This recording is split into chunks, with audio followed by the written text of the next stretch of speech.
ഇന്ന് പാപ്പുവിൻ്റെ സ്കൂളിൽ CPTA പങ്കെടുക്കാൻ വേണ്ടിയിട്ട് പോവുകയാണ് കേട്ടോ. ഉച്ചയ്ക്ക് 2:30ക്കാണ് CPTA ഉണ്ടായിനെ. അതിന് വേണ്ടി എത്തി ഞാൻ ക്ലാസ്സിലെത്തി മൂപ്പരൊന്ന് തിരഞ്ഞപ്പോൾ അതാ ക്ലാസ്സിൻ്റെ ഒരു മൂലക്ക് ബാഗൊക്കെ ഇട്ട് റെഡിയായി വീട്ടിലേക്ക് പോകാനുള്ള തയ്യാറെടുപ്പിൽ റെഡിയായി നിൽക്കുകയാണ് കേട്ടോ മൂപ്പര്. അങ്ങനെ മൂപ്പരെ കണ്ടൊരു ഷേക്ക് ഹാൻഡൊക്കെ കൊടുത്ത് മീറ്റിങ്ങിൽ പങ്കെടുക്കാൻ പോയിട്ടുണ്ടായിരുന്നു കേട്ടോ. മീറ്റിങ്ങിൽ കുറേ പൊതുവായ കാര്യങ്ങളാണ് കേട്ടോ പറയുന്നത്. ക്ലാസ് ജസ്റ്റ് തുടങ്ങിയിട്ടല്ലേ ഉള്ളൂ.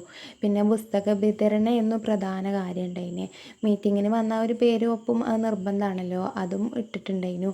പാപ്പു ഇപ്പോഴും ബാഗൊക്കെ ഇട്ട് റെഡിയായി നിൽക്കുകയാണ് കേട്ടോ. അങ്ങനെ കുറച്ച് നേരത്തെ മീറ്റിംഗ് ചർച്ചയ്ക്ക് ശേഷം ബുക്ക് വിതരണം തുടങ്ങിയിട്ടുണ്ടായിരുന്നു.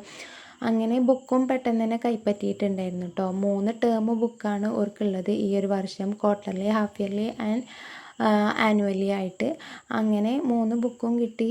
അധിക നേരം വൈകാതെ ഞങ്ങൾ തിരിച്ച് പോന്നിട്ടുണ്ടായിരുന്നു. അപ്പോൾ ഇന്നത്തെ ചെറിയൊരു വീഡിയോ എത്ര ഉള്ളൂ. വീഡിയോ ഇഷ്ടപ്പെട്ടാൽ ഒന്ന് സപ്പോർട്ട് ചെയ്ത് സബ്സ്ക്രൈബ് ചെയ്ത് കൂടെ കൂടുന്നുണ്ട്.